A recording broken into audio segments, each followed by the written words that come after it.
بسم اللہ الرحمن الرحیم۔ کیا تعویذ پہننا، گلے میں ڈالنا یہ شرک ہے؟ اس کے جواب میں اگر میں مطلقاً یہ کہہ دیتا ہوں کہ ہاں ہر قسم کا تعویذ پہننا یہ شرک ہے تو یہ پوری اور درست بات نہیں ہے، اور اگر اس کے جواب میں یہ کہہ دیتا ہوں کہ کسی بھی قسم کا تعویذ پہننا یہ شرک نہیں ہے تو یہ بات بھی پوری اور درست بات نہیں ہے۔ میں کوشش کروں گا کہ پوری بات آپ کے سامنے رکھ دوں۔ اگر آپ توجہ سے اور انصاف سے پورا مسئلہ سنیں گے تو اللہ تعالیٰ کی ذات سے امید ہے کہ پورا مسئلہ آپ کے سامنے واضح ہو جائے گا۔ انداز بیاں گرچہ بہت شوخ نہیں ہے، شاید کہ تیرے دل میں اتر جائے میری بات۔ تعویذ کس کو کہتے ہیں؟ ہم تعویذ کہتے ہیں اس چیز کو، اس کاغذ کو جس پر کچھ کلمات ہم لکھتے ہیں اور اس تعویذ کو پھر ہم گلے میں ڈالتے ہیں یا بازو پر باندھتے ہیں، اس کو ہماری زبان میں تعویذ کہتے ہیں۔ اب تعویذ کے بارے میں جو لوگوں کے سامنے ایک بات آتی ہے، جیسے میں نے شروع میں ایک سوال پوچھا کہ کیا تعویذ پہننا شرک ہے، تو بعض لوگ یہ کہتے ہیں کہ تعویذ پہننا، گلے میں ڈالنا یہ شرک ہے، اور وہ دلیل کیا پیش کرتے ہیں؟ تو دلیل وہ ابو داود شریف کی ایک روایت ہے، میں اسکرین پر بھی آپ کو دکھانے کی کوشش کروں گا۔ ابو داود شریف کی ایک روایت ہے جس میں حضور صلی اللہ علیہ وسلم نے فرمایا، ان الرقا والتمائم والتولة شرک، کہ رقا، تمائم اور تولہ یہ شرک ہے۔ اب رقا کس کو کہتے ہیں؟ تو رقا کہتے ہیں دم کو۔ جب ہم کسی کو کلمات پڑھ کر دم کرتے ہیں تو اس کو یہ رقیہ کی جمع ہے اور اس کو رقا کہتے ہیں۔ اور تمائم یہ تمیمہ کی جمع ہے۔ تمیمہ کس کو کہتے ہیں وہ میں آپ کے سامنے انشاءاللہ واضح کروں گا۔ اور تولہ یہ ایک جادو ہے جو مشرک لوگ پڑھتے تھے میاں بیوی میں محبت پیدا کرنے کے لیے، اس کو تولہ کہتے ہیں۔ اب اس حدیث کی بنیاد پر بعض لوگ کہتے ہیں کہ تعویذ کسی بھی قسم کا ہو وہ گلے میں ڈالنا یہ شرک ہے، کیونکہ وہ کہتے ہیں کہ تمیمہ یہ تعویذ کو کہتے ہیں۔ اب ہم ذرا دیکھتے ہیں اس مسئلے کو کہ کیا تمیمہ یہ واقعتاً تعویذ کو کہتے ہیں۔ تو تمیمہ کا ترجمہ جب ہم نے لغت کی کتابوں میں دیکھا، ہم نے ایک عربی لغت اٹھایا جس کا نام ہے معجم اللغۃ العربیہ المعاصرہ، یعنی اس زمانے میں ایک جدید لغت ہے، عربی لغت ہے۔ اس میں ہم نے دیکھا کہ تمیمہ کا کیا معنی ہے۔ تو جب ہم نے دیکھا، میں آپ کو اسکرین پر دکھاؤں گا، انشاءاللہ آپ کو نظر آئے گا۔ تمیمہ یہ مفرد ہے تمیمات کا، اور اس کی جمع تمائم بھی آتی ہے، ٹھیک ہے۔ اب انہوں نے یہاں پر تمیمہ کی تعریف کی ہے کہ تمیمہ کیا چیز ہے، تو کہتے ہیں خرزۃ وما یشبہھا تعلق فی العنق، یہ سیپی کو، جس کو سیپ کی کوڑی بھی لوگ کہتے ہیں، منکے بھی کہتے ہیں، یہ خرزۃ یعنی تمیمہ کی تعریف انہوں نے یہ کی ہے کہ یہ خرزۃ وہ سیپی ہے جس کو لوگ گلے میں لٹکاتے تھے، اور وہ یہ گمان کرتے تھے کہ یہ بری نظر سے ہم کو بچائے گا، اور یا جو شریر روح ہے ان روحوں سے ہم کو بچائے گا۔ تو انہوں نے تمیمہ کا یہ معنی لکھا ہے۔ اب جو ہم نے تمیمہ کا معنی تعویذ کا کیا ہے، یہ تعویذ کا اس کا معنی کرنا یہ درست نہیں ہے، یعنی تعویذ پر بھی یہ صادق آ سکتا ہے، لیکن صرف تمیمہ تعویذ کو کہنا کہ آپ اس کا یہ ترجمہ کریں کہ یہ تعویذ ہے، اور حدیث میں یہ آیا ہے کہ ان الرقا والتمائم والتولة شرک، اور یا آپ یہ روایت پڑھیں کہ من علق تمیمۃ فقد اشرک، تو تمیمہ کا معنی تعویذ سے کرنا یہ بھی درست نہیں ہے۔ لیکن میں نے شروع میں آپ کو کہا کہ میں یہ نہیں کہتا کہ ہر قسم کا تعویذ گلے میں لٹکانا یہ شرک یا گناہ نہیں ہے، بلکہ بعض تعویذ ایسے ہیں کہ ان تعویذوں کو گلے میں ڈالنا وہ گناہ اور شرک ہے۔ تو حضور صلی اللہ علیہ وسلم نے فرمایا کہ ان الرقا دم کرنا، تمائم تمیمہ جیسے میں نے آپ کو بتایا، اور تولہ یہ شرک ہے، کیونکہ عرب لوگ وہ ایسے منتر پڑھتے تھے، ایسے دم پڑھتے تھے جس میں شرکیہ کلمات ہوتے تھے، اور وہ لوگ گلے میں یہ جو CP وغیرہ دانے وغیرہ ہے وہ ڈالتے تھے، اور اس کو وہ مؤثر حقیقی سمجھتے، یعنی وہ یہ سمجھتے تھے کہ اس کی وجہ سے ہماری حفاظت ہوگی۔ اور میں نے آپ کو کہا نا کہ لغت میں انہوں نے کہا ہے کہ خرزتن۔ اب اگر خرزہ اس کو ہم اردو کے لغت میں دیکھیں تو یہ میرے سامنے ایک لغت ہے منجد، اس میں ہم نے دیکھا کہ خرزہ کا اردو میں کیا معنی ہے، میں آپ کو اسکرین پر دکھاؤں گا، آپ دیکھیں تو انہوں نے خرزہ کا جو معنی کیا ہے کہ ڈورے میں پروئے ہوئے گونگے سلیمانی منکے یا کوڑیا شیشے وغیرہ کے سوراخدار دانے، انہوں نے خرزہ کا یہ معنی کیا ہے۔ تو تمیمہ کا معنی تعویذ سے کرنا یہ بھی درست نہیں ہے کہ آپ تمیمہ کا معنی تعویذ سے کریں۔ ہاں یہ بات درست ہے کہ کچھ تعویذ ایسے ہیں کہ اگر ان تعویذوں میں شیطانوں کے نام ہو یا شرکیہ کلمات ہوں یا ایسے کلمات ہو جو کلمات سمجھ میں نہ آتے ہو، تو ایسے تعویذ اور ایسے دم پڑھنا یہ جائز نہیں ہے۔ اور یہ ہمیں پتہ چلتا ہے حدیث سے، اسی صفحے میں جو میں نے آپ کو ابو داؤد شریف میں یہ جو روایت دکھائی، اسی صفحے میں اگر آپ تھوڑا سا نیچے دیکھیں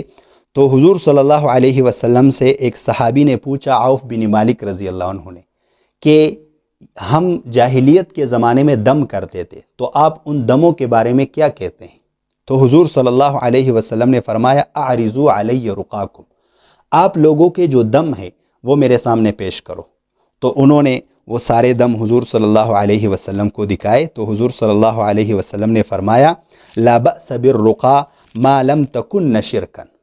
کہ یہ جو دم ہے اس میں کوئی حرج نہیں ہے اگر اس میں شرکیہ کلمات نہ ہو۔ تو یہ لوگ جو کچھ کہتے ہیں کہ تعویذ گلے میں لٹکانا یہ شرک ہے، تو مطلقاً یہ بات کہنا کہ کسی بھی قسم کا تعویذ گلے میں لٹکانا یہ شرک ہے، یہ بات چند وجوہات کی بنیاد پر درست نہیں ہے۔ جب ہم صحابہ کے عمل کو دیکھتے ہیں تو صحابہ میں سے بعض صحابہ ہمیں ایسے ملتے ہیں کہ انہوں نے تعویذ یا خود لٹکایا ہے یا کسی کے لیے لکھ کر دیا ہے یا اپنے بچوں کے گلے میں تعویذ انہوں نے لٹکایا ہے۔ یہ میرے سامنے ابو داؤد شریف ہیں، اور اس کی ایک روایت ہے، وہ روایت یہ ہے، عن عمرو بن شعیب عن ابیہ عن جدہ ان رسول اللہ صلی اللہ علیہ وسلم کان یعلمہم من الفزع کلمات، کہ حضور صلی اللہ علیہ وسلم یہ صحابہ کو خواب میں جو آدمی ڈر جاتا ہے اس کو کچھ کلمات سکھائے حضور صلی اللہ علیہ وسلم نے، اور وہ کلمات یہ ہے، اعوذ بکلمات اللہ التامۃ من غضبہ وشر عبادہ من ہمزات الشیاطین وان یحضرون۔ تو اس روایت میں آگے لکھا ہے، وکان عبداللہ بن عمر یعلمہن من عقل من بنیہ، کہ ان کے جو بچے سمجھدار تھے وہ ان کو یہ کلمات سکھاتے تھے، ومن لم یعقل کتبہ فاعلقہ، اور جو سمجھدار نہیں تھے تو ان کے گلے میں یہ کلمات لکھ کر لٹکا دیتے تھے۔ اب اس کا جواب ایک تو یہ ہو سکتا ہے کہ یہ روایت درست نہیں ہے، لیکن اس روایت کو بہت سارے علماء نے حسن کہا ہے، یہ روایت درست ہے، اس میں کسی قسم کا شک شبہ نہیں ہے، یہ جو روایت ہے یہ درست ہے۔ اب ہم یہ تو نہیں کہہ سکتے کہ نعوذ باللہ صحابہ کرام نعوذ باللہ شرک کرتے تھے، اور یہ بھی نہیں کہہ سکتے کہ نعوذ باللہ صحابہ کرام کو اس مسئلے کا پتہ نہیں تھا۔ تو اس سے ہمیں اس بات کا پتہ چلتا ہے کہ بعض تعویذ ایسے ہیں کہ ان تعویذ کا لٹکانا جس میں شرکیہ کلمات ہو، شیطانوں کے نام ہو، تو ان تعویذوں کا لٹکانا وہ درست نہیں ہے۔ لیکن اگر کوئی تعویذ ایسا ہے کہ اس میں اللہ تعالیٰ کا نام ہو، قرآن کے کلمات ہو، ایسے کلمات ہو جس کے معنی ہمیں سمجھ میں آتے ہیں، تو ایسے تعویذ کو گلے میں لٹکانا یہ ناجائز اور حرام، آپ اس کو نہیں کہہ سکتے، آپ اس کو شرک نہیں کہہ سکتے۔ آگے ہم جاتے ہیں تو یہ جو میں نے آپ کو بتایا تھا کہ حضور صلی اللہ علیہ وسلم نے جن تعویذوں سے اور جن دموں سے حضور صلی اللہ علیہ وسلم نے منع کیا تھا، وہ تعویذ اور وہ دم تھے جس میں شرکیہ کلمات تھے۔ مسلم شریف کی ایک روایت میں وہی روایت ہے جو میں نے آپ کو ابو داؤد شریف میں دکھائی تھی کہ حضور صلی اللہ علیہ وسلم سے عوف بن مالک رضی اللہ عنہ نے پوچھا، تو آپ صلی اللہ علیہ وسلم نے ان سے کہا کہ اعرضوا علیہ رقاکم، اپنے جو دم ہے وہ میرے سامنے پیش کرو۔ اور پھر حضور صلی اللہ علیہ وسلم نے فرمایا لا بأس بالرقیٰ ما لم یکن فیہ شرک، کہ ایسے دموں میں کوئی حرج نہیں ہے جس میں شرکیہ کلمات نہ ہو۔ اور جب ہم علماء کرام کے اقوال کو دیکھتے ہیں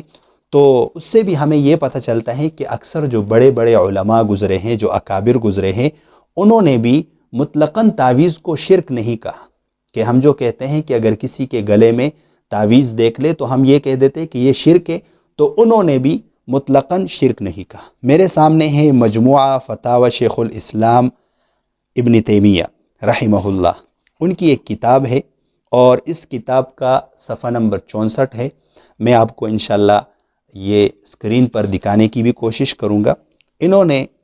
یہاں 64 نمبر صفحے کے شروع میں لکھا ہے وَيَجُوزُ أَن يُكْتَبَ لِلْمُصَابِ وَغَيْرِهِ مِنَ الْمَرْضَى شَيْئًا مِّن كِتَابِ اللَّهِ،